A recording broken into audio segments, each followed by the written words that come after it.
What's up, everybody, and welcome to the All Wrapped Up podcast. If you're new to the show or have been a weekly listener, thank you for tuning in and supporting the show. As you know, I don't ask for much, but I would appreciate it if you left your feedback and left a 5-star rating on any platform that you're listening to. It really helps us out in ranking to get the word out about the industry. And don't forget, if you find value in the content, subscribe and tell a friend. Now here's a brand new episode of All Wrapped Up with Brian Strauss from Rap Labs. Yeah, self-taught, thrown to the lions, figure it out or you don't get a paycheck. And it was something that I like. I mean, I really enjoy the cars that I get to work with, and, you know, I like being able to change stuff. I've always wanted to change stuff when I was a kid.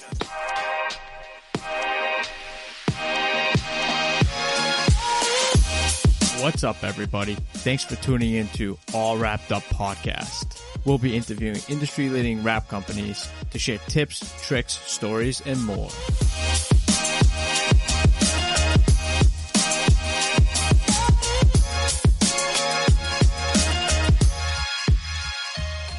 All right, so we'll go live now with Brian Strauss from Rap Labs. What's going on, Brian? Not much. How you doing? Good. What you got going on this week over at the Rap Labs shop? Today and tomorrow I'll be finishing up the Bentley Bentayga. I'm wrapping that in satin black, and then I'm doing a blackout package on it. We're putting new wheels on it, and then we'll be able to deliver it to the customer.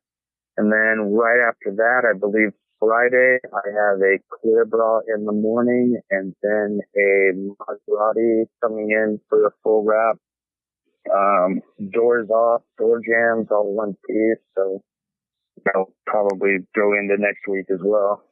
Wow, full job with door jams as well. You said the Maserati? Yeah. We're actually taking the doors off. We're gonna wrap the quarter panel and all the door jams in one piece. Wow. And actually, that is with Tech Wrap Red Chrome. Tech Wrap Red Chrome. How do you like that product? It took a few tries to get to know the material when the first time I used their material. Mm-hmm. It is like everyone says, it has a really aggressive adhesive on it. Right. But once you figure it out, it's pretty easy to lay. I would have to say the horizontal pieces are the hardest ones to lay because it just sticks right away. Yeah. So I came up with a solution as to, lay the material wet. And that makes it so I can slide the material around. It doesn't stick right away, and then I just squeegee the water out and it sticks. Ooh, doing a wet apply on a whole wrap. Damn. Yeah, usually just hoods and roofs. Yeah. Do you use the heater for that? IR heater? No, if you have a 70-30 solution of alcohol and water, you can just spray it on. It gives you a few minutes to move it around, and then you can squeegee it out, and it packs itself enough to where, you can go to another piece and then come back and wrap your edges. Yeah. When because the alcohol evaporates, so you're able to just stick it. Right. Well, more or less the same concept as putting the PPF on as well, then. Correct. Except I don't use soap and water for the wrap. I just use alcohol and water. Just alcohol and water. Soap and water for the PPF allows it so you can move it around, stretch it, align the kit that we use to get everything symmetrical lines and for the actual kit to lay on the car correctly. Right. And then you use the alcohol and water to make it stick. Wow. That's incredible. What else did you have going on? Sorry, I cut you off by accident there. I got excited with the Tech Wrap. Yeah, the Tech Wrap, that's for the Maserati. We do have a full front clip clear bra coming in Friday morning, and I should have that done by mid-afternoon, and then so we can get started on the Maserati. But I first have to finish the Bentley in order to get those two other projects done. Wow.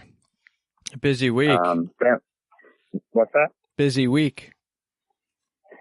It usually is. I'm actually booked. We're booked about a month and a half out. Wow.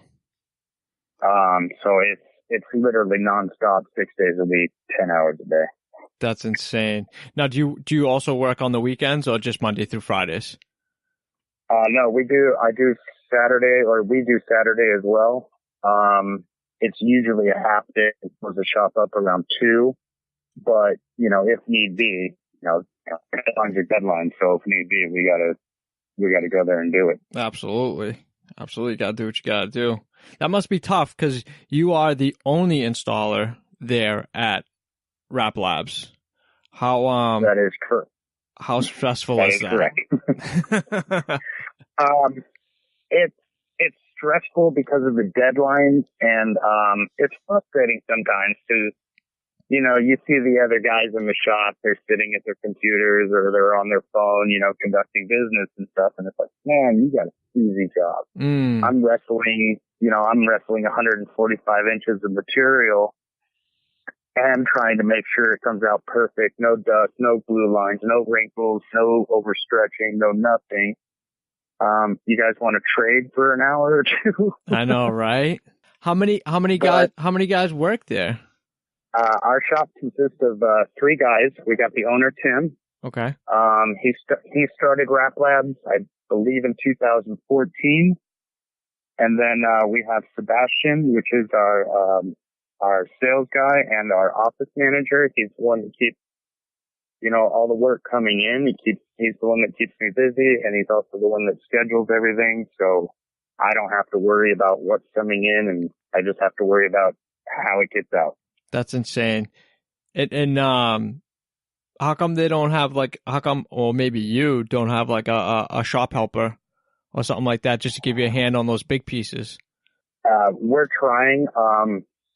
On rap, I've been rapping by myself for at least 4 years now without any help. So it's almost second nature to me. Yeah. But on the clear bra, I do get Tim's help every once in a while to do a hood because we usually bulk our hoods instead of using the kit. Right. And clear bra is a completely different animal than wrap, so it has to go on perfect. You can't just leave it in the sun and it'll hopefully get better. Yeah. Like, wrap does. That's so funny. I definitely want to get your input and get into more detail about the PPF here shortly. But I definitely want to stick with the wraps right now. I want to get your story on how you got into the industry and where this has taken you the last 11 years. Well, it all started right as the housing market crashed. I used to be a computer tech, and I was a computer guy for a mortgage document company, and our 3 biggest clients were Freddie Mac, Fannie Mae, and Countrywide. Mm-hmm. Well, all of them had problems, so we lost their contracts, and since I was the last one hired, I was the first one fired. Jesus. My friend and roommate at the time that I met when I was working at Tower Records had a really good friend, and his name was Andy, and he's actually the owner of Sticker City. Okay. So I got the job because I knew the owner of Sticker City. And I started from, ground zero, filling bottles for the clear bra installers. And then, just worked my way up from there. Back then, color change didn't exist. The material for color change didn't even exist yet. So it was all commercial wrap or wet application graphics, which is, Oracle 651 and, along that line. Standard calendar and stuff. Yeah, calendar, cast material. Yeah. I pretty much they only bought, so I only worked with, the 651. Mm-hmm. And, that's how I learned how to put that stuff on par. So, a couple of years progressed. Sticker City had a customer that was from Dubai, and he wanted his SLR in matte black. And matte black material wasn't invented yet. Right. So, the owners of Stick to City, came up with a great solution. They printed a lot of black and then laminated it with matte material. And that was the first color change I ever did, was actual wrap material. Wow. Do you remember what they printed it on? It was 3M? It was 3M. Yeah. I don't remember the numbers. I'm self-taught, so I don't know any of like the actual terminology and stuff. And, do you remember if there was any like checker pattern on the material when it was printed? I would assume it might have had that diamond. Yeah. The diamond air release. Yep. Way back then. This was like 8 or 9 years ago that we did this. Yeah, it was probably the V1. It could have been. Again, I have no idea. They just gave us the material. And they're like, here, give it a try. So that's how we learned how to do, color conversions, what they were called back then. And, our practice of taking the cars apart to make everything look clean involved debadging the car, and that was it. Not any like extensive like taillights, door handles, mirrors, everything. No. Yeah, nothing. Everything was on the car. Wow. Every single piece. The only thing we took off was the SLR badge, the McLaren badge, the star on the trunk, and the vents on the hood. Wow. And that was it. Everything else was hand cut around. Wow. And it turned out so great. We sent the car back to the customer. 6 months later, he sent the car back to us. We stripped it in one day and then wrapped it in matte white and shipped the car back to him. That's incredible. So, I mean, as far as I know, that was the first color change wrap, I believe, in Southern California. In what year was this around? This is probably 8 or 9 years ago. There's a video on Sticker City's YouTube. It's called the top 10 wraps of all time. Mm-hmm. And I think it's their number 8. And the guy in the video, Dean, he describes it as, the start of it all. So wow, that's where I'm getting that information from. Yeah, I'll have to check that out for sure. So getting that first wrap, you know what I mean, which probably wasn't cheap back then, at least, and then on top of that, you're wrapping SLR, not the cheapest car in the world either. No, I mean, it was a little intimidating, and we've never done full coverage wraps like that before. And commercial wraps, the industry standard was 10 feet away, 10 miles an hour. If it looks good, you're set. Yeah.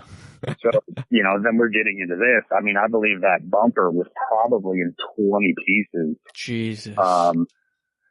Which is also where I learned how to seam, and that was the start of cutting on cars without cutting the car and everything else.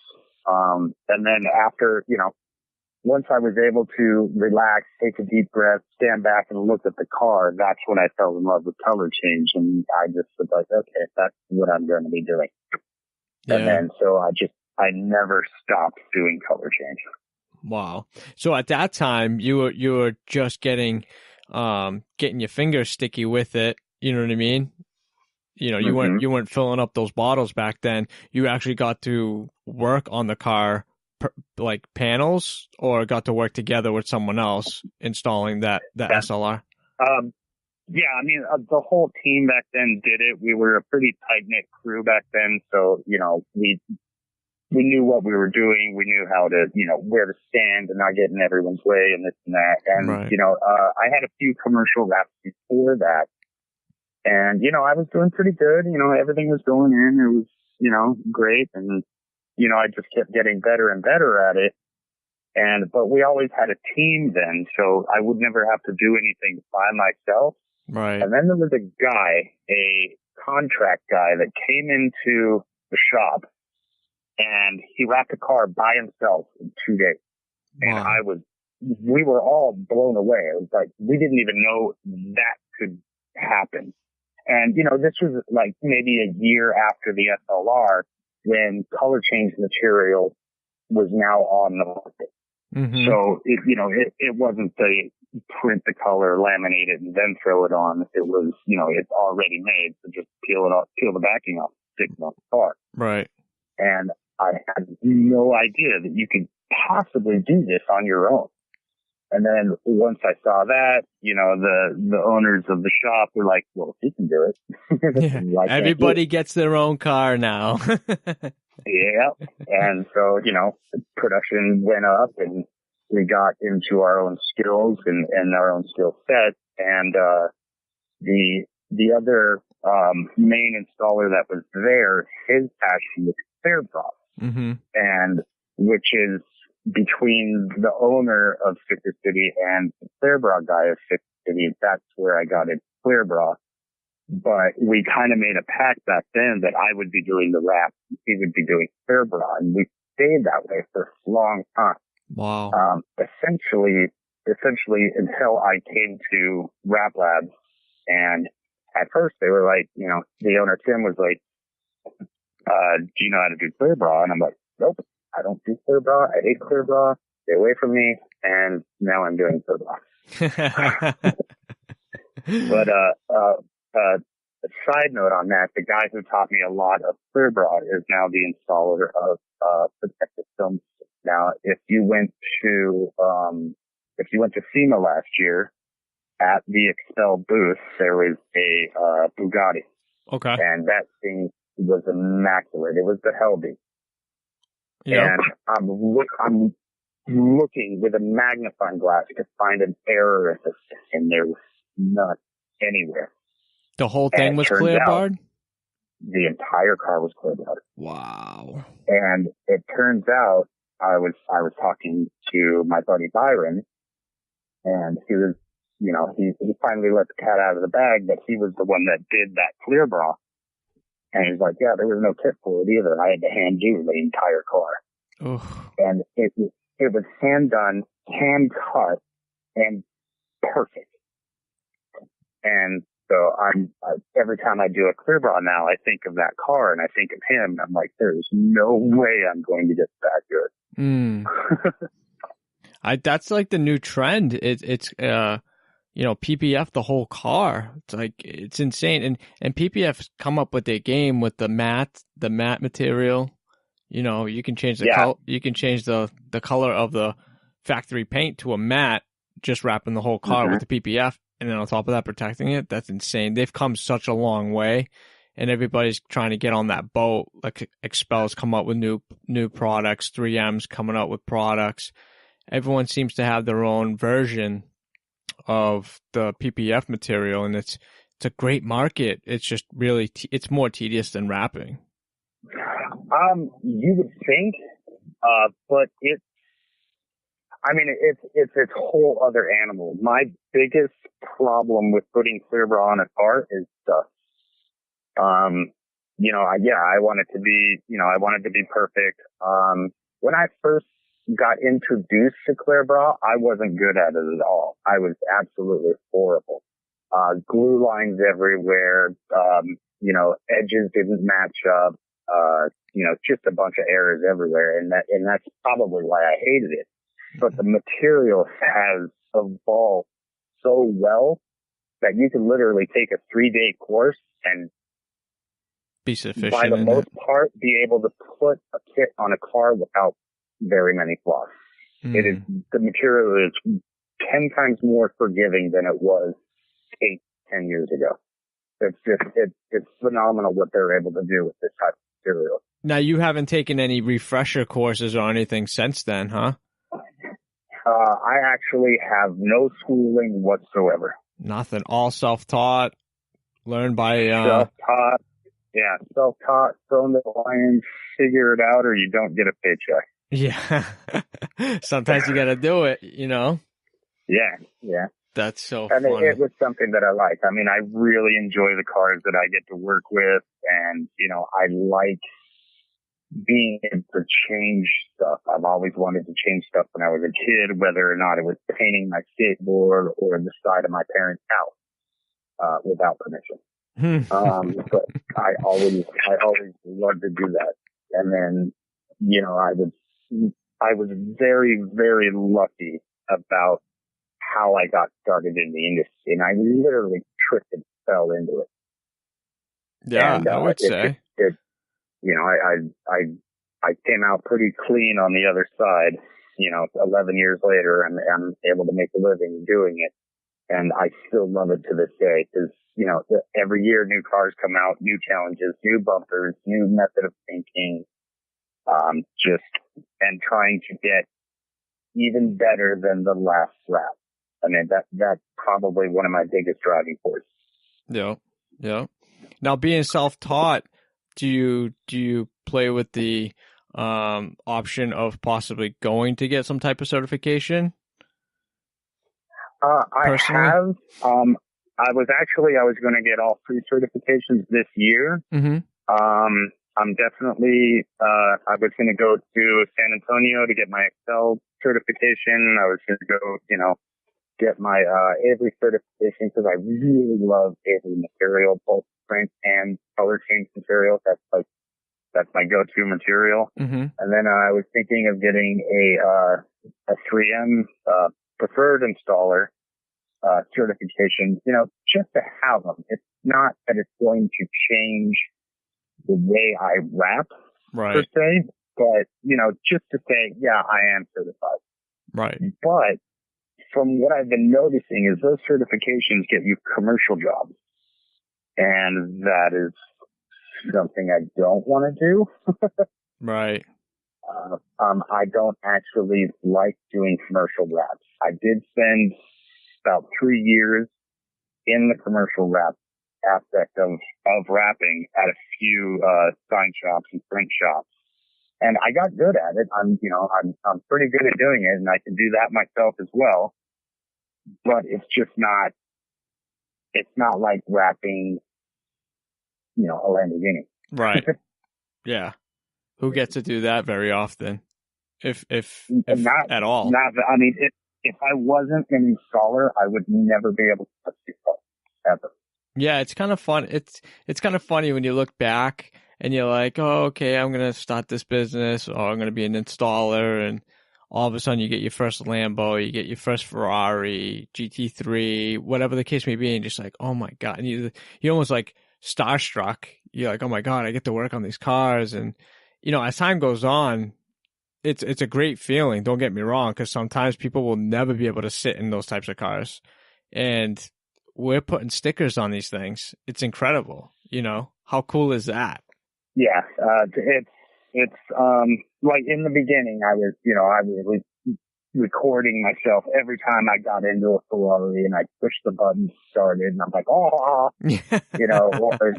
actually knowing how to drive a Lamborghini. A lot of people don't know it. Put them in the driver's seat and they're like, okay, start it and go. Well, how? Right. Exactly. Right. So getting that stuff, but now being in the industry, I'm almost jaded now. I don't get starstruck over too many cars. There was a McLaren that came to the shop a couple weeks ago, and I was like, well, I've never been inside one of these before. So, I drove it around the parking lot. That's awesome. So, but I mean, it's very rare. We had, a 458 Spider here, and it was like, I've seen this before. Mm-hmm. And it's weird now that I think about that. It's like some of these cars are $500,000, $750,000 cars. Yeah. And they're, first off, letting me put a sticker over the entire car. And then on top of that, trusting me enough to know what I'm doing to drag a razor blade over the $30,000 paint job. Right. Yeah, it's incredible, right? Yeah, it's, cause I remember when, it was like you're making a white car black. Why don't you just buy a black car? And it's like, well, it's a little different. Yeah. And now it's becoming the norm. It's like, you look at cars or I pull up and people go, nice wrap. Not, how did you do that? Mm-hmm. Like it was 10 years ago. Yeah, it's definitely coming around. Yeah, it's gotten big. I was reading in one of the magazines that this industry is now, I'm pretty sure that commercial wrap tied up into it, but this industry is now $2 billion a year. Oh, I believe it. And it's only going up from there. Yeah. I mean, cause color change wraps and stuff like that have only been around for 7 years. I mean, literally. So this industry is still actually in its infancy. And, I can't imagine what else can go on, throughout the next decade or two until I get to actually retire. And speaking about that too, I mean, you see a lot of the older gangs still like rapping and getting into it, and they've been doing stuff from God knows what, late 90s or early 90s or even the 80s, and coming up with everything, the evolution of the cutter to the printer, now to this whole new industry, color change, printing on material, and they're still doing it and kind of growing with the industry. You kind of came into the industry kind of by accident, like you said, but you're also, a little bit older getting into the industry. How does that affect you? Because you see all these younger crews coming out, and you've been doing it for 11 years. Then you got these newbies coming out. How does that affect you? Actually, it does affect me. I guess I get a little bit jealous. I get a little bit protective, I guess the word would be called. Yeah. I can make up 5 or 10 reasons why I'm still better than the new generation, but we all know that's not true. I didn't have the tools that the newer generation has now. Right. I didn't have the materials that the newer generation has now. I mean, rapping has actually gotten a lot easier since I first began. There were no YouTube videos. There were no, line tape. There were no chemicals to put on the card to make the vinyl go on easier. Mm-hmm. There wasn't an industry of squeegees and gloves. And, I used a garden glove. I just washed it 10 or 15 times, and then that was perfect. Really? But, yeah. And so, I mean, you don't really have to buy the gloves that are out there. Although I really like the gloves I use, so I just use them now. But, I mean, if, a month ago, I had to do a hood on an Escalade, a clear bra hood on an Escalade.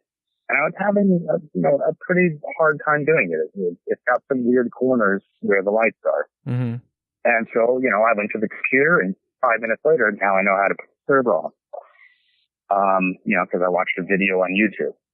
When I started, and when the older generation started, we were the youth.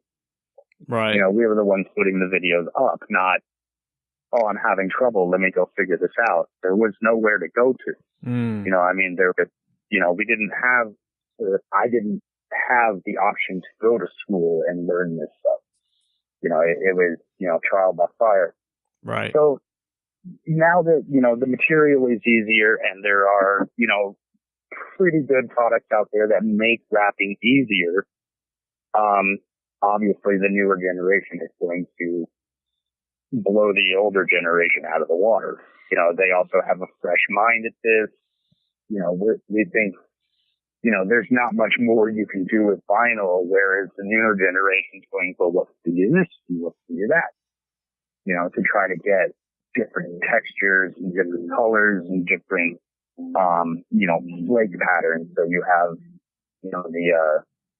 what's it called? The color flip vinyls now. Yeah. So, as much as I don't want to see my time dissipate, I really can't wait to see what the newer generation comes up with. Yeah, definitely. I remember going back about 10 years ago when the only real outlet you had was a forum, Signs 101. A lot of people would go on there, and there's a little bit of, it was a lot more about signage, but there were some people in there talking about, vehicles, vehicle lettering, vehicle like big graphics, and then it turned into a little bit of raps, and people started asking questions. And then these forums, it would just be like a group of people all over the world that would log in, ask questions about specific installs. That turned into, I believe there was another website that was a forum style specifically for the wraps. I forget what it was called. It was like Wrap something. And that only lasted a little while. I don't think too many people kind of reached out into that platform. But then YouTube came out, and then that was the end of that. Like, you wanted to know anything about anything, it was on YouTube. And I think now people use YouTube as a bigger platform to get that kind of information on there. But, you know, the older generation like yourself and myself, I look at that just to get like one little tip. That's all I need, is just one little tip to get me by this one particular install, and I'm good. But like, you've got the DIYs looking at it. Oh, I can wrap that. Next thing you know, you've got another guy working out of the garage and this, that, and the other thing. And you know how that I can fall into a rabbit hole real easy on that topic, but I won't. Yeah, it's even gotten to the point where the newer generation that has only been in it for 4 or 5 years are now comparing themselves to the people like Justin Bates, who's been doing it for 20 years and is being commissioned by people to teach people. Right. So, you know, and they're actually making money on YouTube rapping. Right. Which to me is unheard of. But, you know, I also didn't think that me rapping a wheel would get 2.9 million views. Right. That was incredible. So, yeah, and then we just had one go up 2 days ago. It's at 1.1 million views. That's insane. And again, it's another wheel rap. So I'm looking at this going, what the hell have I been doing the last 10 years? Yeah, right. It's incredible how social media, the platform itself, has grown to this like monster, more or less. It's just such a huge platform for us. You know, it's taking away the websites and things of that nature, and that's becoming the new website. It's becoming the new portfolio for people. And it's a great outlet, to be honest with you, because the reach is just so large, you know? Yeah, it's insane. And I see some of these Instagram profiles that have like, you know, 20,000 followers and, you know, 30,000 followers. And it's like, is there really that many people that actually want to watch someone rap a car? I don't think it's like so much rap a car, but it could be just people enthusiasts, like anything else. A lot of these car enthusiast pages have like 1 million followers, you know, 500,000 followers.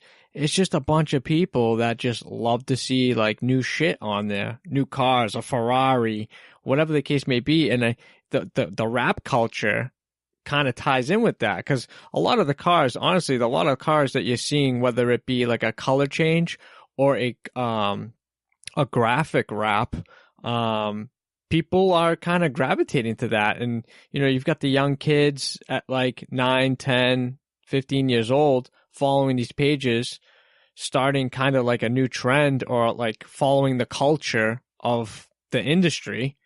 And then it kind of just snowballs. Their friends get into it. Next thing you know, you get like, you know, 25, 30,000 followers, but it's just people that are just looking at the design, the product, the end result, the car, so many different things. And it's crazy. I see a lot of these big rap companies with like 50,000 followers, 60,000 followers, and kudos to them to have that bringing, because the social media platform too, they're working with other YouTube creators or people that have a lot of social media presence, and they're doing collaborations, and it's almost feeding both monsters. One person will post, and then they'll get a lot of reaction from that and get a lot of followers from that. And that's kind of how it works and how it should work. Right. No, I mean, I get it. I mean, I've struggled trying to get the followers that I've had. Mm-hmm.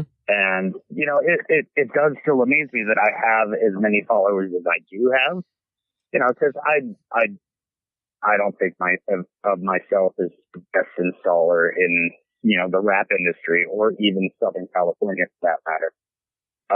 But, you know, I can hold my own. Right. Absolutely.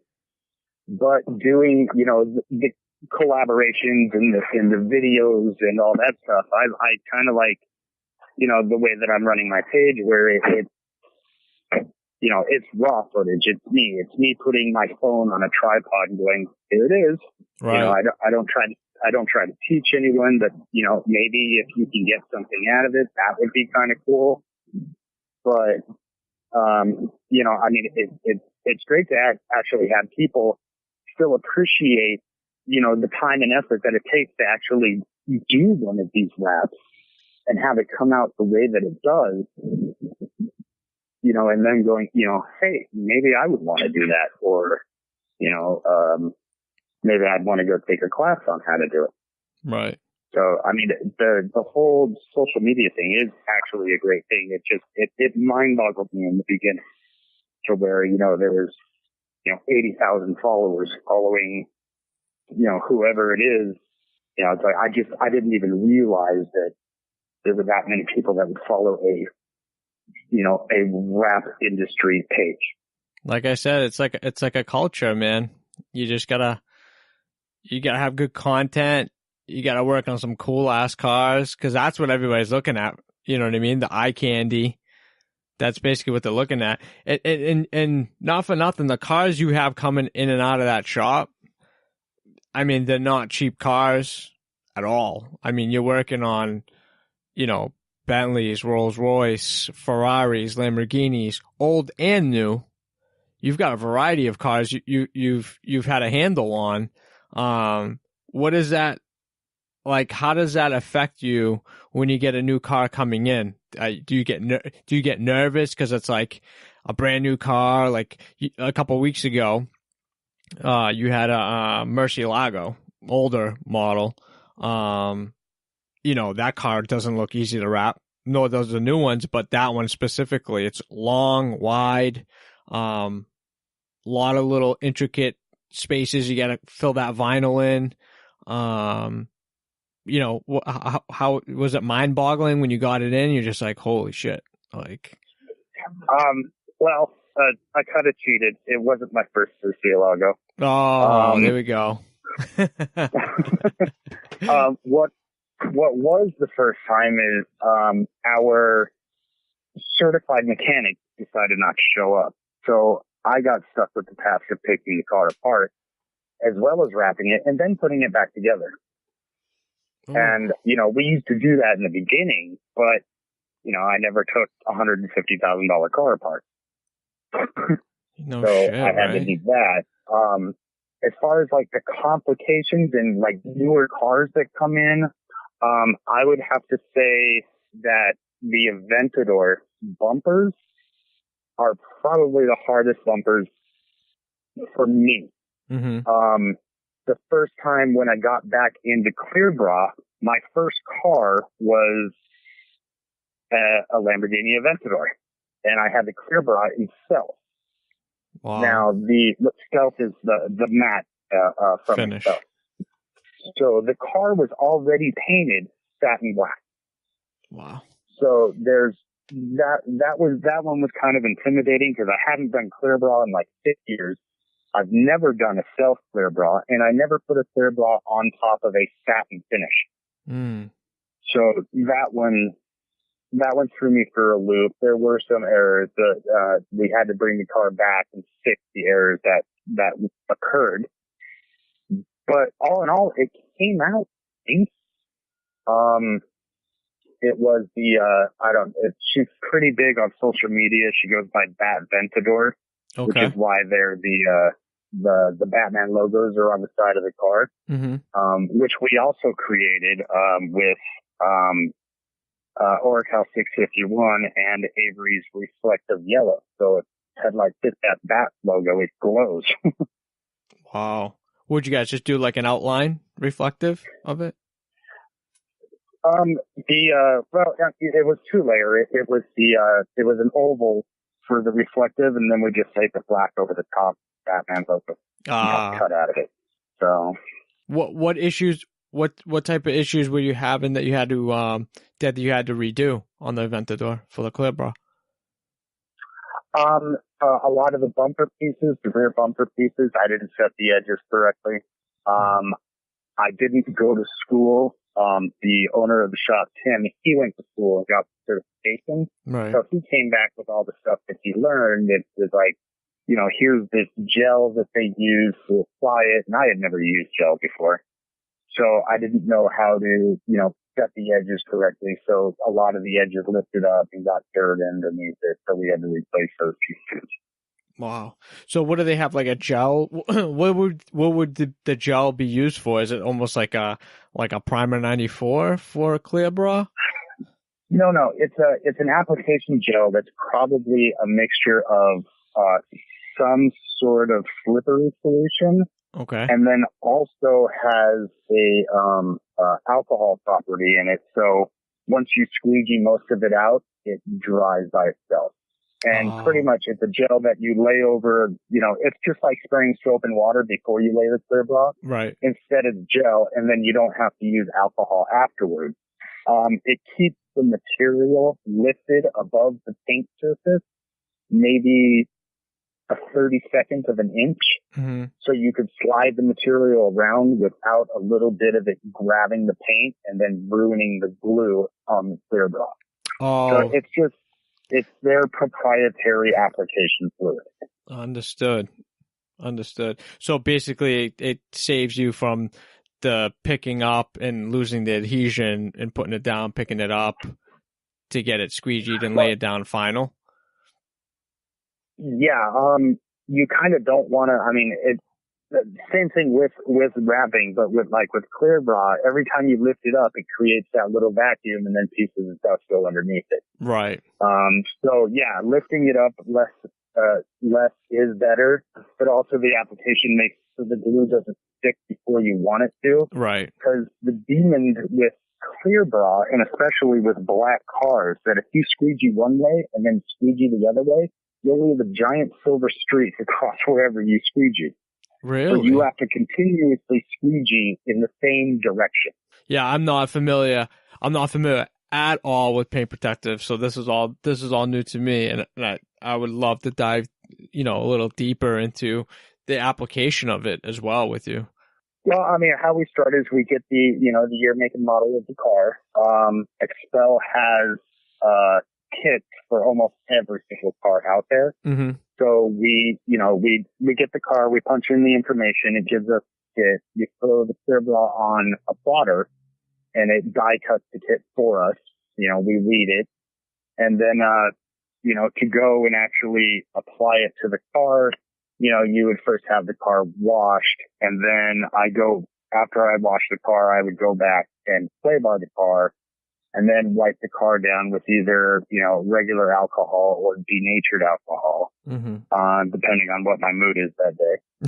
And then, and then you just go each panel to each panel. And, just like with wrapping, you have to stretch the material a certain way to get it to lay down, clean and perfectly. And so all the little die cut lines line up to all the little, pieces that are on the car. Let's say it's a bumper, a door handle, or, around the mirror, or, the shape of the rocker or rear bumper, the roof with an antenna, or, just whatever the car is. They have the kits for the most part. They have all the kits for that. There are some cars that the kits aren't made yet. And so then you have to actually hand cut the entire car. Which that gets into its whole other, problems. You're putting paint protection on a car, yet you're dragging a razor blade across the car. Right. So you got to definitely know the amount of pressure to apply to the clear bra, so you don't cut all the way through the clear bra and cut the paint of the car.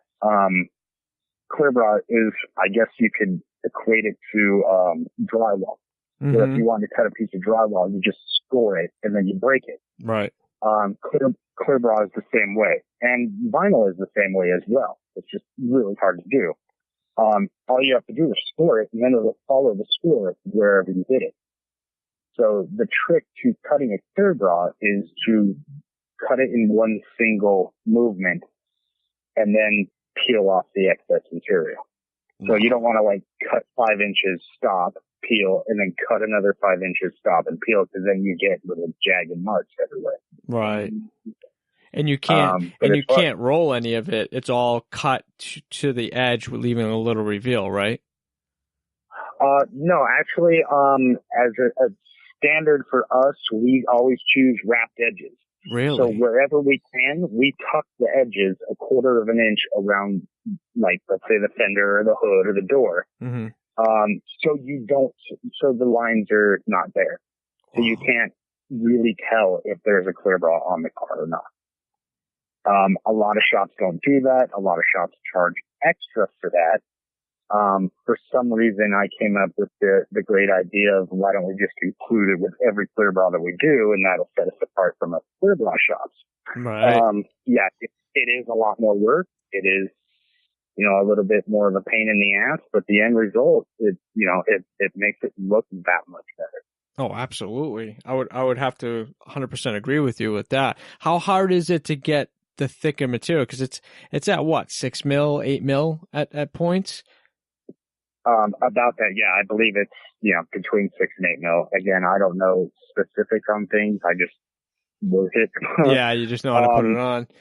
But how is it to wrap it around those edges?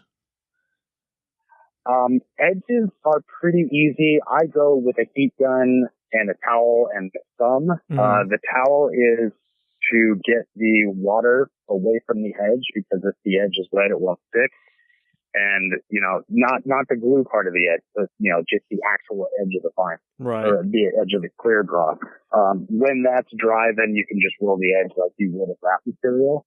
As far as corners are concerned, that's the one thing clear bra that I can't do. And I've never seen it done on any other cars. Corners are never wrapped. They're always exposed. Wow.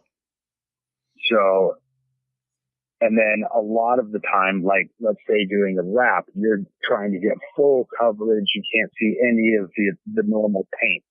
With clear bra, it only tries to cover exposed surfaces so you don't get rock chips. It's paint protection. It's not color change material. Right. So, the bumpers have relief cuts and pattern cuts throughout the entire bumper. So if you line up the bumper correctly, it'll pretty much lay itself. Mm-hmm. And that's partly in due with, how Expel designs their kits and how, the material has evolved. There are stretching, so you literally stretch everything into place, and the things that you think you're going to have a problem with later somehow just lay down by themselves. And then you're like, oh, okay. So, I mean, even for me, my hardest part with clear bra is, again, dust and dirt. And, unfortunately, I cannot control the environment. That would be, a very large expense to try to get all the dust out of our shop. Yeah. Yeah. I mean, some places have a dedicated PPF section that they use for, only doing installs in that particular bay or whatnot. But not all of us can have the luxury of having that. You know what I mean? Right. I mean, I'm doing the best I can. If I know I have a clear bra coming in, I'll get in the morning. I'll, lift up the lift. I'll put the race ramps on top of the lift. I'll get everything off the floor. I'll pressure wash the floor. Then I'll squeegee the floor out. Then I'll close the door. I'll wait till the dust settles. Then, wipe down the car, clean the car again, and go through that whole process. I probably wiped down the entire car 5 times before I put my first piece of clear bra on a car. And no matter what, I still get dust. That's so funny. Yeah, and it's minute to most people. Like, they don't even notice it's there, but I see it. It glows at me, and it drives me nuts. Well, it's because you're looking right at it, and you're squeegeeing it, looking at it, and it's constantly just in the back of your mind. I hope I don't get anything underneath it, Oh yeah, yeah, and it even comes down to what color clothes are you wearing that day. So if I'm clear browing a white car, I'm wearing a white shirt. See, because the lint that comes off my shirt, if I was wearing a black shirt on a white car, that glows as well. I would have never even thought that. I'd be wearing black shirts every day. I normally do. My entire wardrobe is black, so it's hard for me to actually find white shirts.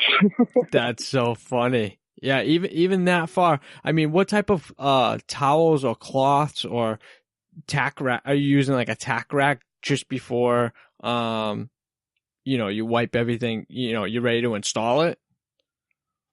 When I'm ready to install it, I actually, I wipe it down a clay bar, I do whatever, I clean it. And then once the material is in my hand, rolled up, ready to be installed, I'll spray the panel down one more time, and then I'll get my clear bra squeegee, and I'll squeegee all the water off. So that eliminates any lint from any cloth you would ever touch. Okay. So instead of wiping it down with a towel, I'm squeegeeing it off with a squeegee, and that's just removing all the water. Then I'll spray my soap solution again, and I'll lay the material as quick as I can so no fallout dust lands in there. Right. Again, I can't get everything perfect. So. Yeah. Well, I mean, if we all were perfect, I think it'd be a shitty place. But we all make mistakes, and we learn from them, and not everybody's perfect. So, that's what makes us us. Right. What do you usually wet the floor as well? Is that helps keep the dust down off the floor? Yeah, I have most tinters have this pressurized slurpy syrup tank, and we have a hose connected to that I actually spray regular water all over the place. Yeah. To keep the dust down as well. I pressurize that thing up to like 90 psi, and then I'll put it really close to all the cracks and crevices that are in the bumpers or the headlights or door jambs or this or that, window moldings, and I'll pressure spray underneath there to try to get all that dirt out as well. I mean, I literally do as much as I possibly can to get it as clean as I can. Yeah. Because it only takes one bad product to go out, and the amount of time you've been taking to build your name or build a company name can be ruined in one shot. So, we do the best we can every single time. That's awesome. Now transitioning to, the vehicle wraps and the color changes, you're only doing color changes, and maybe once in a while you're doing colored graphics. I know you did that Alfa Romeo with Skeppel had designed it, We Print Wraps printed it. How did that project come about? Well, we have the 101 freeway running by us, and on the other side of the freeway is the Southern Oaks Auto Gallery, which has pretty much every dealership you could possibly think of, except for maybe McLaren. But right now we work pretty well with a company called O'Gara Coach, and they have the Rolls Royces and the Maseratis and the Bentleys and stuff like that. And they had just opened their Alfa Romeo shop. And they're like, we want something for our grand opening. And so we were like, okay, we'll do it. No problem. And so we first went to Skeppel to have the design done, and we wanted that distressed look. And O'Gara came up with, we want it to look like a rally car. So we mushed those two together and then gave Skeppel the idea, and he came up with the design. And then, since it's actually just we're mainly a color change shop, we don't have our own printer. So we needed a print shop, and I was actually listening to one of your live casts, and We Print Wraps was texting. And that's where I found We Print Wraps. So after we had it designed, we told them how we wanted it printed. Because, again, I don't do, I hate the monotony of commercial wraps, and a print wrap is considered a commercial wrap to me. So I'm like, all right, well, why don't I just wrap this like I would color change, but with printed material? You know, sounds easy, right? Cool. So we had every single panel printed separately. You know, each door was printed separately. The rockers were printed separately. The roof, the hood, the bumpers, everything. So everything was tucked. We took the car apart. Everything was tucked. Put the car back together, and it looks, like I think a printed wrap should look. You shouldn't be able to, look through the gaps in the door and the quarter panel and see regular paint. Right. So if you look into the door gaps, you'll see the print go all the way through, all the way around the car. It was a really cool project to do. I have done a few of those in the past, but never as elaborate design. So getting all of that stuff to line up all the way around the car was actually a task in itself. I do have time-lapse videos of me doing that car, and you can see me wrestle for a long time with the front bumper trying to match the hood of the car. Just because of the complex curves and, just everything else that was going on with it. But, in the end, everything lined up and it was great. It's still sitting, out in front on Thousand Oaks Boulevard, and they still get a lot of comments about it, and they still love it. They drive it everywhere. That's awesome. How long did it take you to wrap the whole thing, hours-wise? Start to finish, I think it was like 3 days. 3 days, wow. Yeah, as far as install is concerned, it was probably a week for the design. It was a week for print and delivery. There was some changes made during the print that, held us back for a little bit, but, everyone stepped up their game and actually, got it done. So, it came out great. Yeah, that was a great design. Skeppel he does phenomenal work on every project, but that one I really like the way that design came out, and I couldn't imagine wrapping that front bumper. I mean, just looking at it, I get freaked out. Maybe wrapping it in a solid color, I probably wouldn't be freaked out, but when you have registration from the hood to the bumper, or even the fenders to the side of the bumper, oh my God, anxiety to the nth degree on that.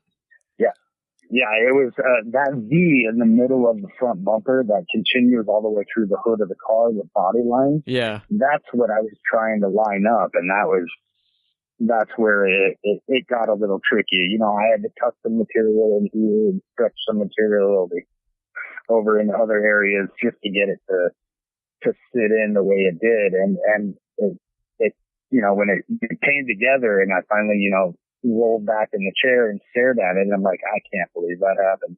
Yeah. Yeah. Props to you. I still amaze myself usually on a daily basis. Now, would you do another one? Oh yeah, actually we're planning another one right now. Oh really? About it, but yeah, it's for one of our longtime customers, and we're gonna do. I mean, it's not going to be the same as what it was. We're trying to come up with some other designs, but it's definitely going to be something I haven't done yet. So, and is it going to be an alpha? That's kind of the whole point. Yeah. What's that? No, it's actually, I'm not mistaken. It's a Sprinter van. Oh, okay. Hey, I love Sprinter vans all day long. Those square boxes. It's great, except for that inset where the windows go in the back. What are you gonna do? That thing. What are you gonna do? You gonna tuck it? I usually I hope, I pray. I may even sprinkle a little bit of unicorn tears all over it. But what I normally do is I'll try to, obviously you'll lay the panel and then you heat up that entire inset area, right? From the center out. So everything is warm. So you're stretching the entire area, not just forcing 2 inches into that inset. Yeah. It's taking the material and progressively stretching it to compensate for that gap.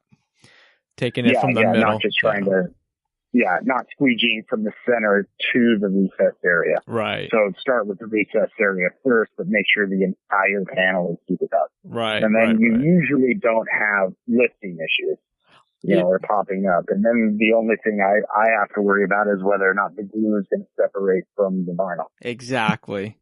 That's, for me, man, 50-50 on that. I mean, I love seeing it clean, like pushed in that way.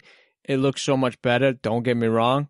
I'm a cut guy. Mm-hmm. I'll cut that panel right out. Just leave a nice little white edge in the inside. Even sometimes I might take, I forget what the width of that is. Maybe, I don't know, maybe 3/8 of an inch, 1/4 of an inch, give or take.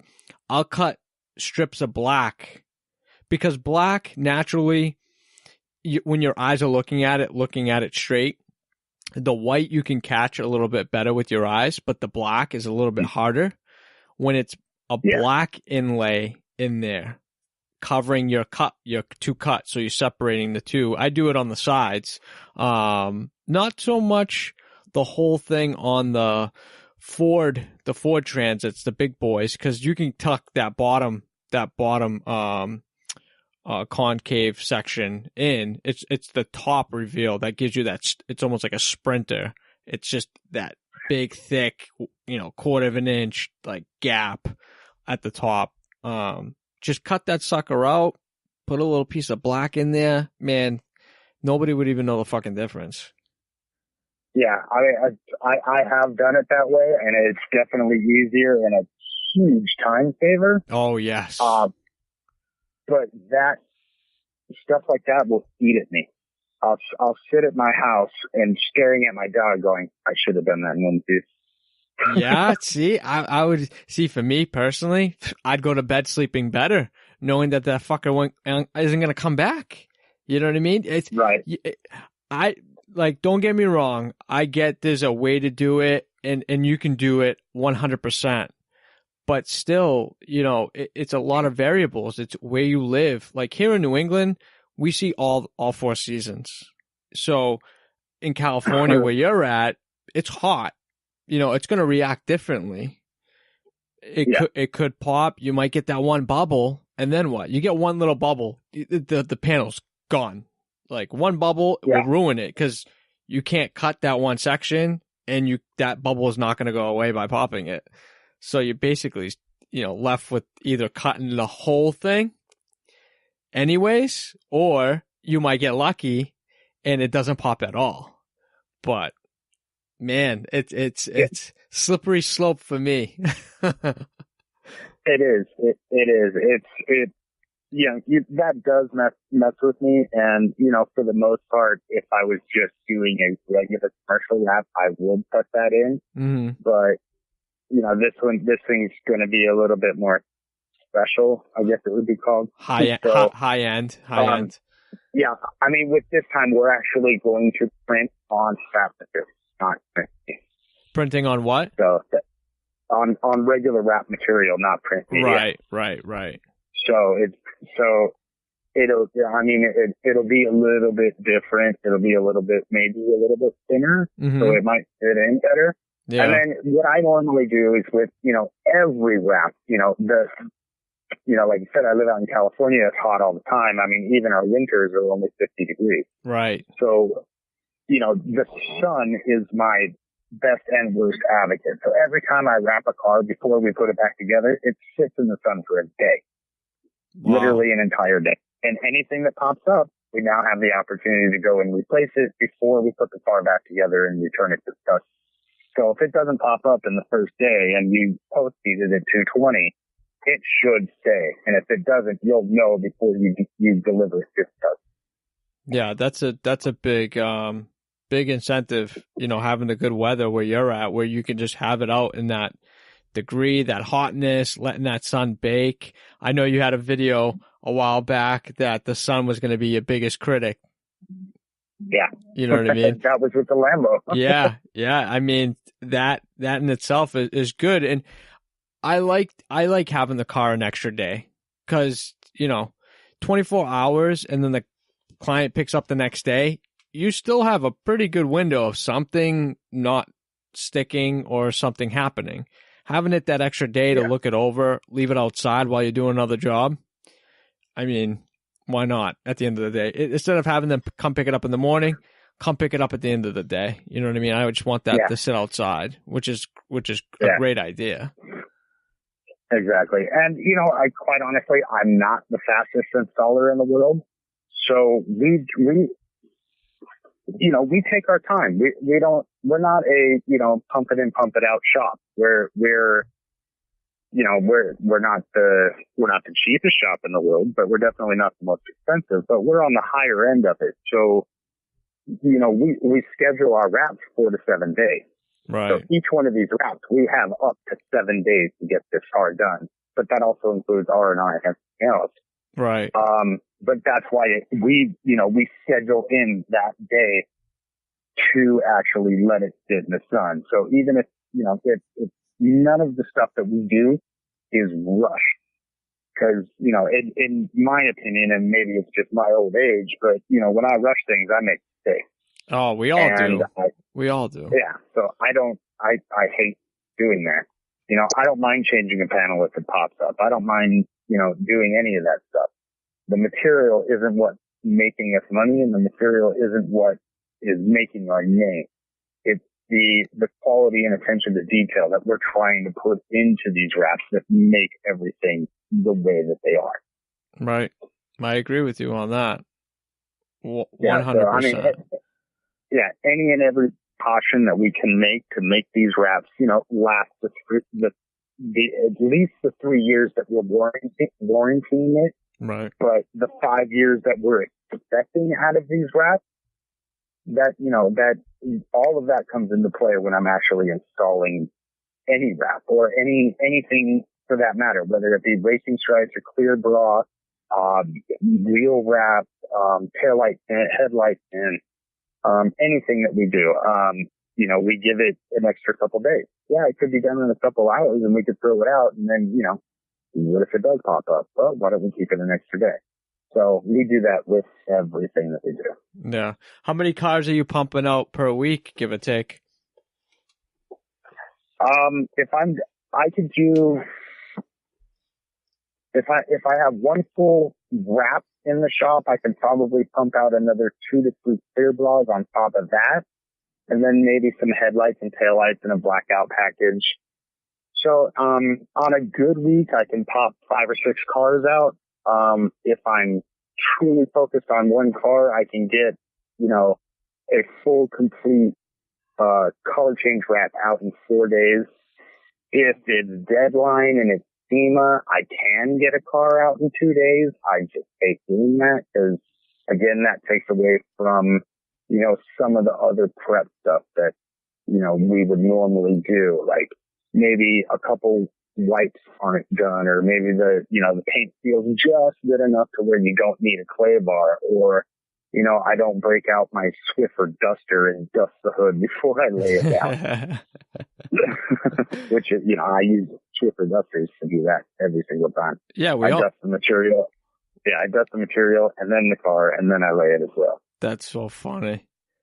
But that's a lot of work for one installer. It's a lot of work for one installer.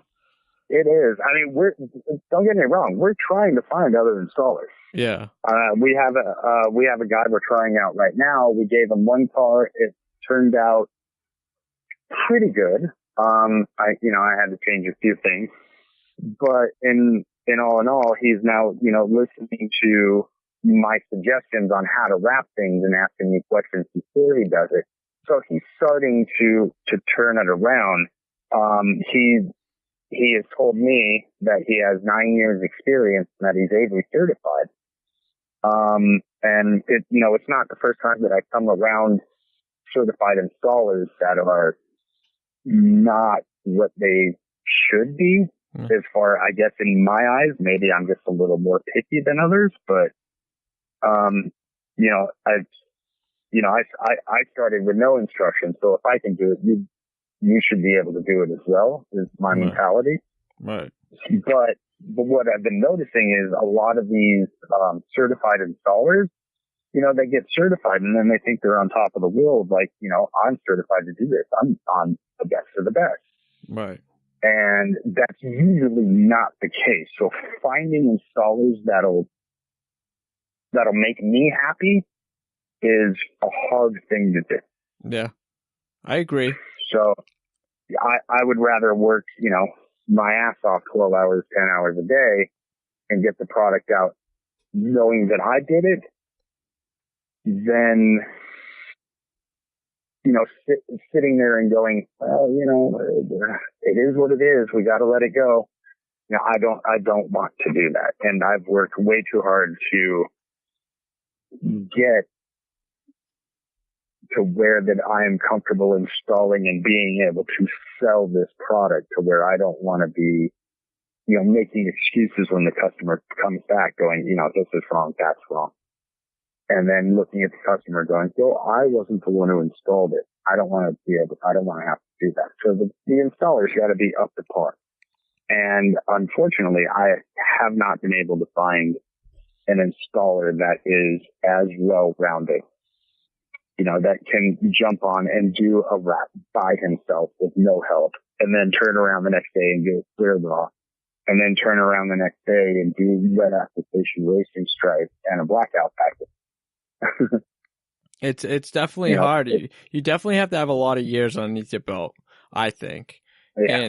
And you know, I think the certification thing is great. I think if they did a couple more tweaks to the application process, you know, a little bit more of a background of who the people are trying to get certified, as opposed to just trying to maybe certify people that want to get certified, doing a little bit further background check, you know, how many cars have they wrapped, how long they've been doing it. You've got these people coming right off the gate that may be able to test well, because there are people that test really well the first time.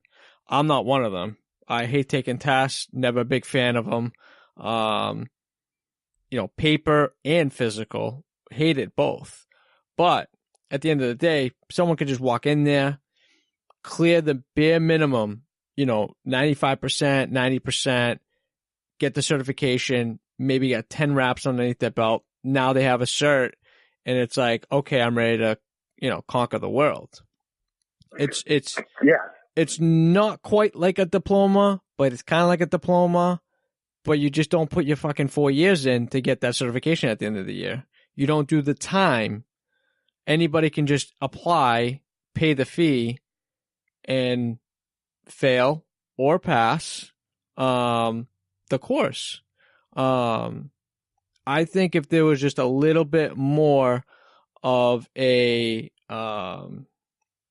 a vetting process where, how long have you been doing it?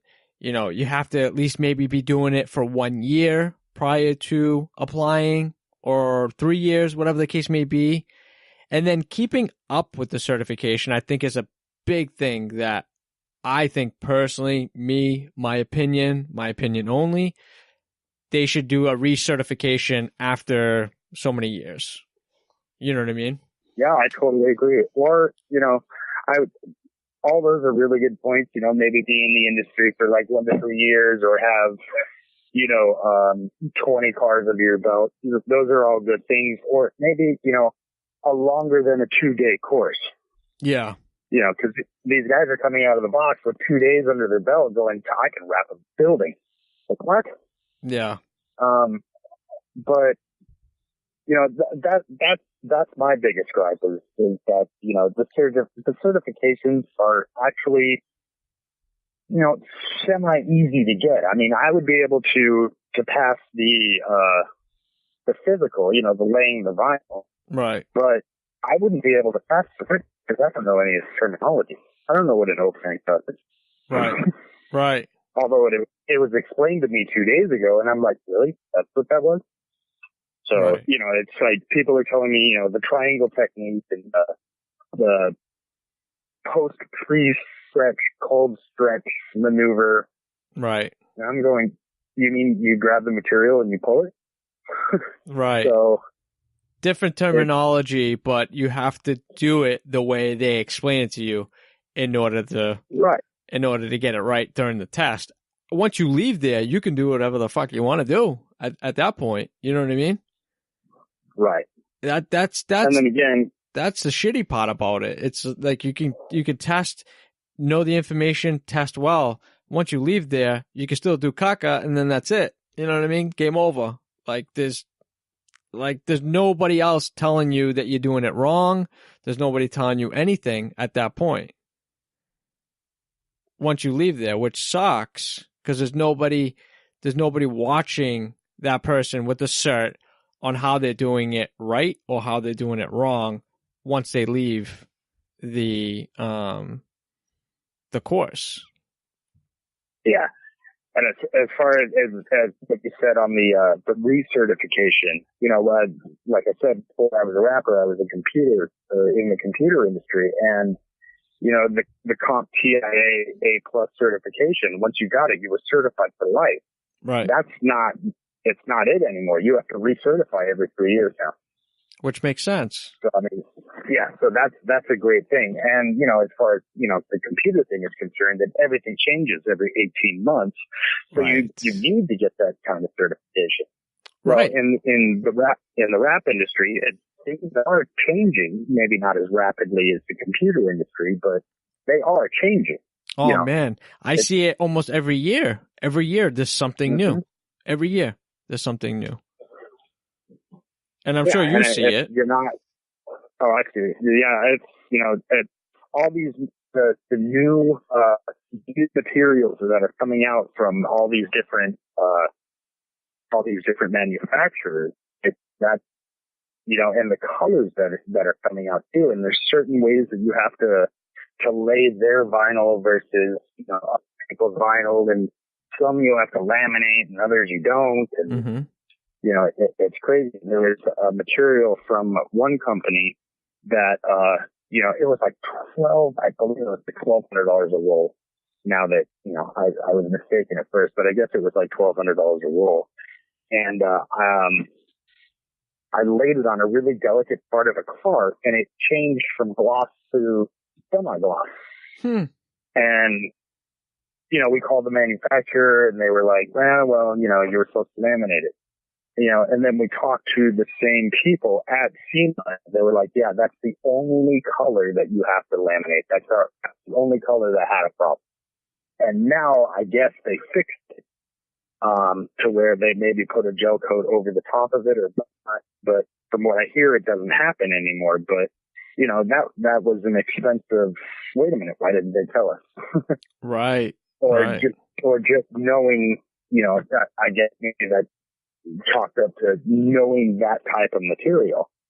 But, now with all these new colors and the color flips, when you walk by the car, it changes 5 different colors.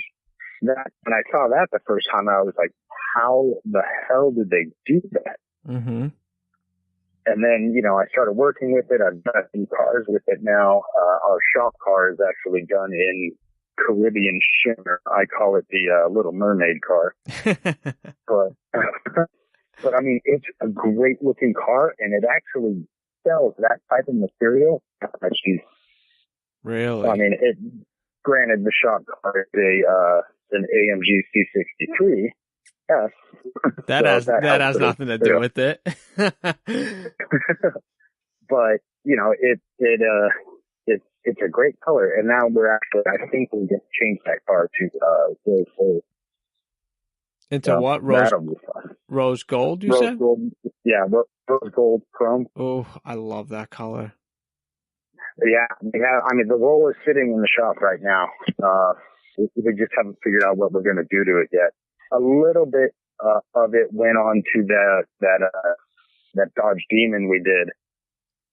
The taxi one. Yeah, the taxi. That it has the black background with the rose gold die cut lettering on top of it. That was a cool project, man. I'll tell you. You laid everything with knifeless on that, right? Just the side stripe. Yeah. But yeah, contrary to popular belief, I do use knifeless tape. Just not all the time. And if it saves time and it's effortless, then yeah, I'll do it. That obviously was a no-brainer, so I did do it. But those checkers were, again, Oracal 651, because, you know, it's a really cost-effective film, but it's a wet application. And wet application does take a lot longer to do, so I did that entire stripe dry. Yeah, well, so you could just do like the hinge. Once you hinge it, boom, boom, you're done, you know? Yeah. But I mean, it took me a little while to learn actually how to lay that material without getting bubbles, because there is no air release. There is none. A lot of pressure you got to put on that. Yeah. So, I mean, getting that to lay down and then peeling that off and then peeling the line tape through Oracal 651, I didn't even know if that could be done. Yeah. And then I know you can't use line tape if you're going to spray a bunch of soap and water or alcohol in water, because it ruins the line tape. Right. It won't stick. So that's why I did that dry. But I did that whole car dry. Everything was done. All the black was done with the 651. So that entire car, none of it was air release. That's insane.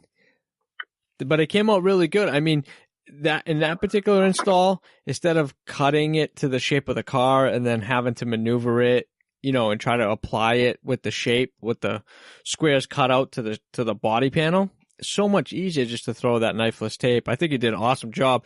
But you like to do every panel by itself, as opposed to doing one full run and just tucking what you tuck, make the cut in the door jam, and call it a day. Yeah. It also saves on material. If you're making that pattern, we just made, duplicates, rectangles of checkers. Right. So, we had a 30-inch roll. So, we only used probably, the biggest panel, probably that front fender, huh? Yeah, maybe like 5 feet by linear foot, and that was it. Yeah. So it saved a great deal of money and time instead of doing it all in one shot. Plus, you still have the door handle, the gas door, and the mirrors to maneuver around. Right. So, because we don't have that kit. So, I mean, we can make it if we want to. We don't normally do that. Usually, with racing stripes and stuff, I hand lay all that stuff. None of it's done with knifeless tapes or kits or anything else. I'll hand stretch it, hand lay it, the whole nine, and everything tucks. Unlike factory stripes where they end it probably an eighth of an inch before the body line. Right. That's incredible. I mean, you gotta do what you gotta do. Do with what you do with how you feel most comfortable with. You know what I mean? Yeah, I mean that all came from me learning everything that I did at my first job. Because that was most of what we did was those types of graphics. Like there's a yellow Lamborghini, an old Lamborghini on my Instagram that has black. It's a yellow Lamborghini with black and red decals all over it. That's all Oracal 651 laid wet. Wow. So that whole car was pretty much wrapped with just that stuff. So, and that's how I had to learn, and I didn't know any different because there wasn't anything else out there like that. Right.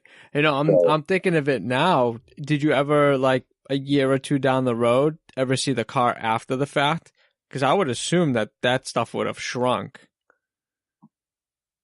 I have seen a lot of what I do. Maybe the customer comes back a year later and wants something different, or 2 years later and wants something different. A lot of that stuff all depends on how you lay it on the car. It does, obviously everything expands and contracts, with the sun and the cold, but it doesn't stretch back as much as you would think. You do have to take care of it, like, all other vinyls. Right. or it will start to lift the edges, a few years down the road with car washes and pressure washes and everything we tell the customer not to do to the car, they do. But for the most part, it lasts and stays at least 3 to 5 years, at least. Yeah. And that's good enough with the wrap, time-wise. Yeah. It's funny because I did a car probably 7 years ago for Sharkies. And funny thing about it is the new shop that we moved into, Sharky's headquarters is right next door to us. Oh, so wow. that car showed up with the same wrap that I put on 7 years ago. And, nothing was like, the corners and everything weren't lifting. It was just the material was failing because it's been on the car for 7 years. But, it's cool to see something that you did, 6-7 years ago and it still be, okay, other than the lamination crack. Right. Because the technology wasn't there back then. And it's still not there now. I mean, anything on roof, trunk, hood, that's always going to get the most exposure. You're always going to get the stress cracks, the color distortion, 3, maybe 4 years down the road, you're always going to get that. Those are the worst places. And it really depends if the car gets garaged or it's out in the weather.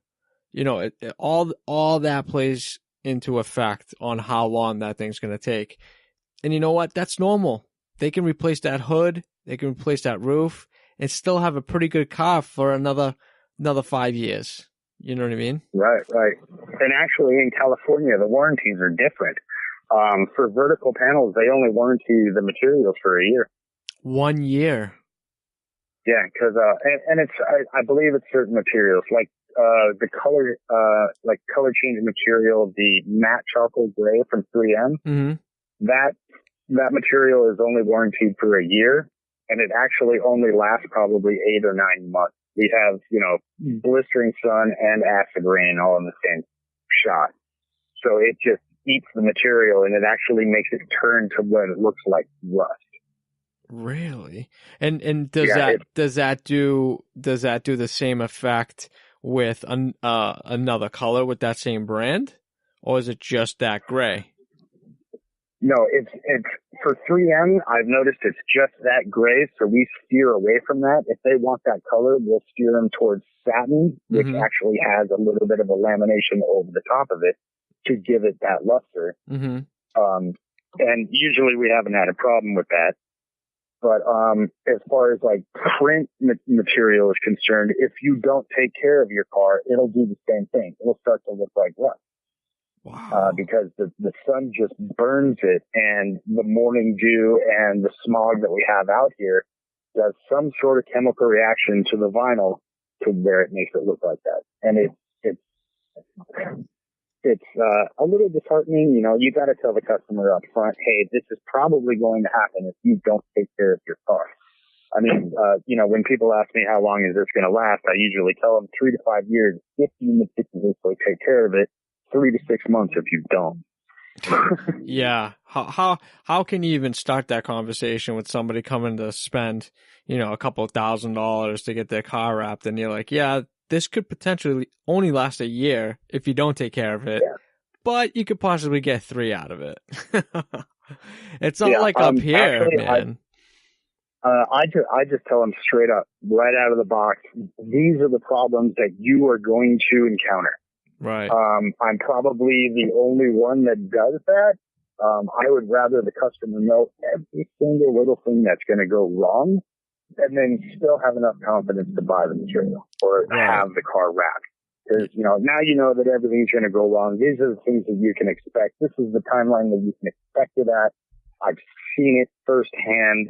If you take care of the car, if you put it in a garage, you can get this much time out of it. If you don't, I'll see you in 6 months. Wow. And it usually works. I mean, if you don't lie to the customer and if you don't, bullshit your way through because you want the money, they'll usually respect that and they'll be like, oh, okay, no problem. Maybe I'll want something different in a year. I wrapped a Mini Cooper in near gold, mirror chrome. And, I told her, if you rub this car the wrong way, it's going to scratch. If you don't take care of it, it's going to turn horrible. Mm-hmm. And chrome wraps are obviously twice, if not 3 times as expensive as regular wrap. Right. And she was totally cool with it. She's actually, it's been almost a year. She still loves the wrap, but she wants something different. And she's coming back to us. Probably because we told her exactly what's going to happen to the car or to the wrap right off the bat. Honesty is the best policy.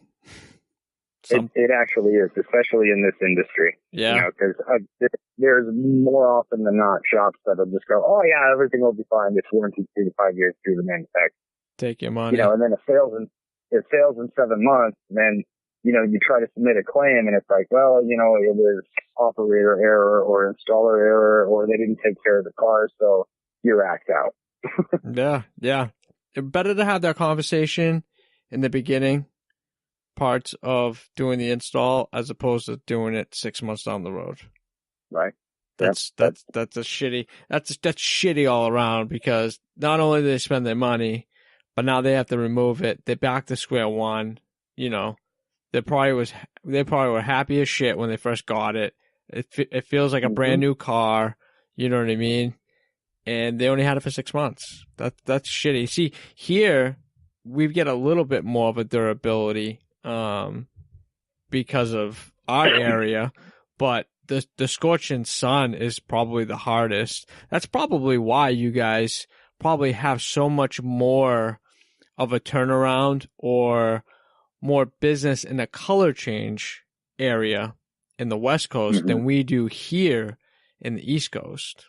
Me personally, I think East Coast or Upper East Coast, Boston, New Hampshire, New York, Jersey, Philly, I think the game in this area is more commercial, not so much the color change. South Florida, Miami Beach, yeah, all day long. You know what I mean? You can get those, but I'm sure their durability is probably just the same as Cali. They get the sun a lot more than we do. Right. But having that conversation, man, it's definitely key. Now, are you having these conversations with the clients, or is it more the salespeople having the conversations? The salespeople do it to an extent, but usually if they get me involved, I'm the one that's spilling the beans. Yeah. The guy who really knows the technology of the material and how it works. Yeah, is always good. Yeah. Because when I got to Wrap Labs, we were literally, I would have to say, a 500 square foot shop. It was 2 bays, and 1 bay, 2 cars. And out of that space, I had to wrap a car, have the cutting table, and the office was in there as well. Mm-hmm. So it was literally room for 1 car, and the rest was office and a cutting table. Wow. And then we moved into the shop that we're in now, and that's 1,800 square feet, and we moved in December. We're moving out in 2 months. And then now we're going into I believe it's a 3,000 square foot place across the street from us.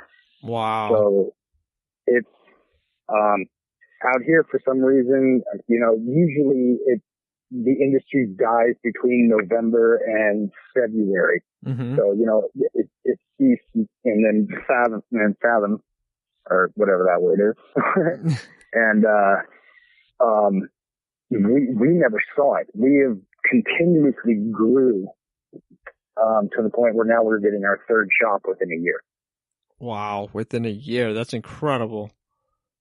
Yeah, it's insane. And then I don't know how we're doing it. Apparently the front office is doing a really good job at their job. Mm-hmm. And I'm doing a fairly good job at my job. And that's why it just keeps growing. Yeah. Once you got a good system going, you know what I mean? And no wrenches get thrown in between. It runs like a nice oiled engine, and you keep going on all cylinders. You know what I mean? Right. That's Yeah, I awesome. mean, we all love what we do, so we're just gonna keep at it,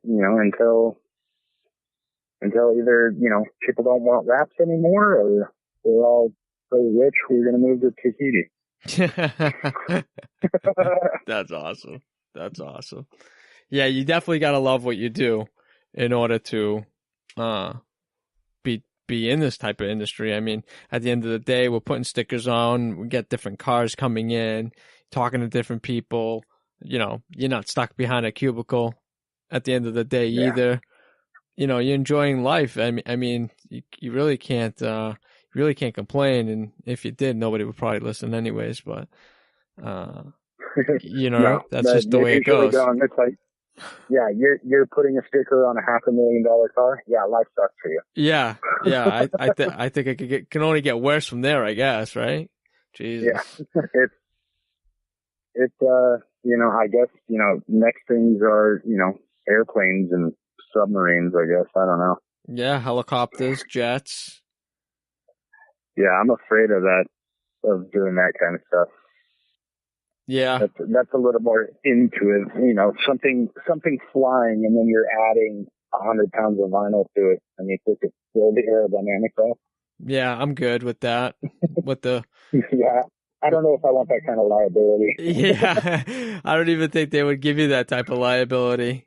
Oh my God. No, no, no. And if it did, no, thank you. Yeah, I'll stick to my four wheels on the Yeah, ground. I'm good to go. I'll stick to the cars. I don't need ladders. The step ladder's got all I need. Right? That's awesome. Brian, dude, absolute pleasure to be talking with you. Your story is incredible. I love what you're doing, working on these awesome cars and sticking to color changes, which is awesome because, we all have some type of road that we stick with, whether it be commercial or PPF or color change, and you found your road and you're on the right track with it and everything. So, yeah, that's awesome. I love that you can stay busy doing the color change stuff, because like I was saying, like here in the East Coast, man, I could never make a living just solely doing color changes. It's such a tough market, at least here in the East Coast, and I'm kind of jealous that you get to work on all these nice cars every day. So Well, you're definitely welcome here anytime. And yeah, I love it. I visited New York, I think last year, February. My wife and I went up there for Valentine's Day, and I got off the plane and we went to the cab, and then the apartment that we stayed in was on, I believe, 54th Street, Lower Manhattan, and it was -1 degree. Now, I was born and raised in California. I had never experienced cold like that in my life. I literally cried. So as far as doing wraps in New York or the East Coast for that matter, I couldn't imagine it. I like to put my wraps on my cars when it's cold, 60 degrees, whatever. I think it comes out better that way, but -1, no, you can keep that. you can keep. That's awesome. Yep. Yeah. You think it's easy where you're at. Try to install that shit in 30-degree weather up here when it's midwinter, and oh my God. And then we have the salt. Such a mess. Yeah, I was noticing. I'm looking at it going, can I build a career out here? The hell no. Just the snow alone that smacks up against the bottom of a car must just destroy every wrap that's ever been put on. It does. It ruins the laminate a lot faster, and just like the sun eats away at in your side, in your neck of the woods, if they don't clean their car, give it a quick bath at the end of the week, or at least once a week, that salt will eat at that laminate, and then come summertime, it's toast. The whole underneath the rocker panels, the lower half of the car, around the wheel wells, it's just it's ruined if you don't keep up with it. That's our sun on this side. You know what I mean? That's the worst that could happen for us. So yeah, that's a whole nother set of problems. Yep. Definitely. Brian, is there anything else that you want to talk about that I might have not brought up during our convo? No, I think we've got it pretty much covered in my little world. This has been great. I've never done something like this before, so it's always something new. It's a great experience. I love doing it. I love talking to you about, what I do and like-minded conversation. I usually don't get that around here. Well, I definitely appreciate your support. And I know you've been there since day one, doing the live chats, following the podcast, supporting the podcast. I appreciate you buying a shirt and supporting the podcast. And yeah. I really do. Everybody that follows me, I appreciate everybody. And hopefully, as time goes on, the podcast gets better. I've got some great news coming up the next couple of weeks that I'll be announcing soon. And I can't tell you enough how much I appreciate you being there since day one and listening in and advice and things of that. The DMs go a long way. So. Right. Well, my pleasure.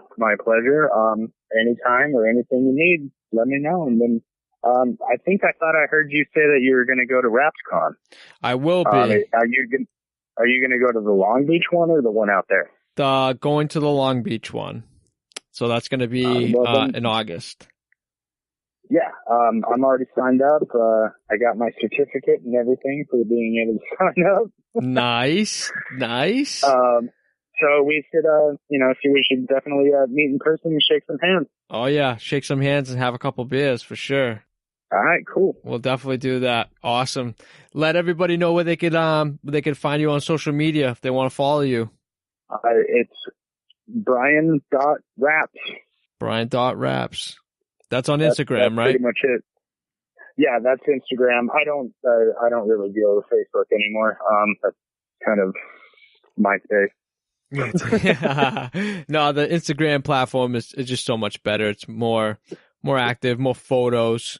I really like the platform. I started using Instagram as my main platform, and it's been great so far. So nothing wrong with just using one.